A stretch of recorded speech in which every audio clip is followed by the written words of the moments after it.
A local deputy officer was patrolling near the abandoned fishing camp by Sardis Lake as usual when he saw the body of a young woman covered in blood.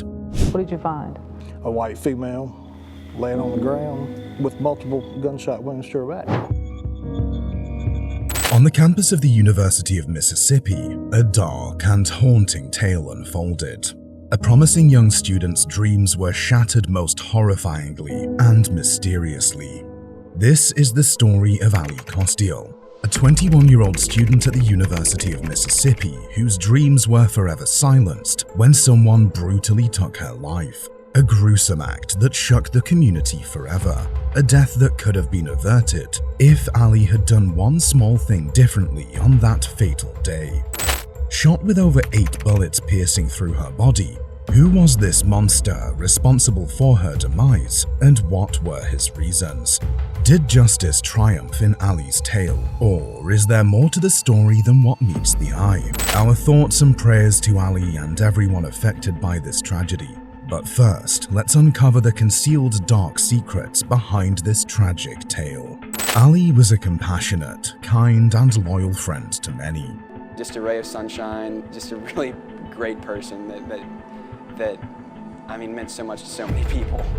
On Friday, July 19, 2019 at 11:52 p.m., Kostial was seen on surveillance video leaving a bar in Oxford Square. Investigators reported that she got in an Uber and went home alone. This surveillance footage captured an image of Ali walking out of a bar in Oxford Square late on Friday night, July 19, 2019.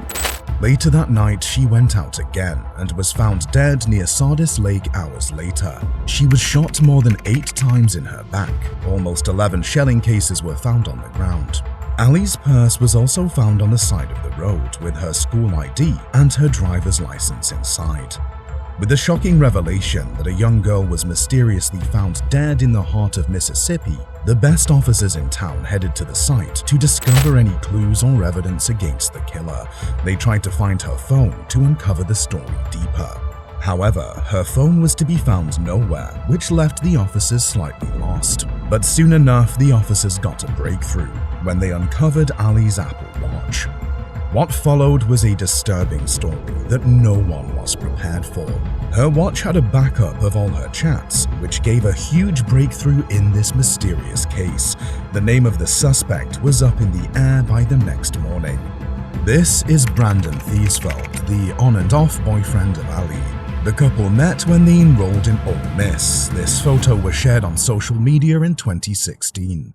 When they delved deeper into their text conversations, a chilling motive for murder began to emerge. However, there wasn't just one life that was lost with the murder of Ali, but 2. Ali was pregnant with Brandon's child. She had been texting him regarding the same. As the conversation continued to unravel, it became alarmingly evident that Brandon had no intention of accepting the responsibilities of fatherhood. He wanted her to terminate the pregnancy at the earliest, but Ali had a different plan. She wasn't completely convinced to give up on her child and was unsure about what to do. This difference in choice led to a huge fight between the couple. A thorough investigation into their text messages began revealing even more unsettling revelations. On Friday the 12th of July, Thiesfeld embarked on a journey back to his hometown of Fort Worth, Texas. Coincidentally, that very day, Ali sent him a picture of 2 shocking home pregnancy tests. In the most twisted tale of timing, less than 48 hours later, at 4:16 p.m., a disturbing photograph of his gun surfaced on his social media feed, saying, "Finally taking my baby back to Oxford." He snapped the picture of his .40 caliber gun, which at the time did not seem so suspicious. But all of this acted as digital footprints that he left which worked immensely against his favor. The most disturbing one was his Google search history, which had searches related to evading law enforcement, concealing criminal acts, and meticulous preparations. He even ventured into the disturbing territory of researching methods to restrain individuals and entice them. His mind was so corrupted that he even researched how Ted Bundy lured girls. On the day of the murder, he calls Ali to meet up. They both were drunk, but still made their way to the Sardis Lake. It is later revealed that Brandon was intoxicated with cocaine right before he met Ali for the last time. In no time, Brandon did the unthinkable and shot his very own lover, who was carrying his child. The ballistics suggest that he fired a shot from across the picnic table where they met. The police asked Brandon to come down to the police station as part of the investigation. However, he kept making excuses. At last, they issued a warrant following him using his phone location and took him into custody in South Memphis, Tennessee on July 22, 2019. Inside Thiesfeld's truck, Memphis police found a .40 caliber gun matching the kind that was used in Ali Kostial's murder. This was the scene outside of a South Memphis gas station Monday morning. Investigators had been tracking a 22-year-old suspect, Thiesfeld, seen here on surveillance, before he knew police were following him. Officers drew their guns on him as he returned to his Chevy truck by the gas pump. On August 30th, 2019, Brandon Thiesfeld faced a grand jury indictment for a capital murder charge and entered a plea of not guilty. His dad released a statement saying his son was innocent. I know my son is innocent, and I have reasons to believe that. I can't share anything now.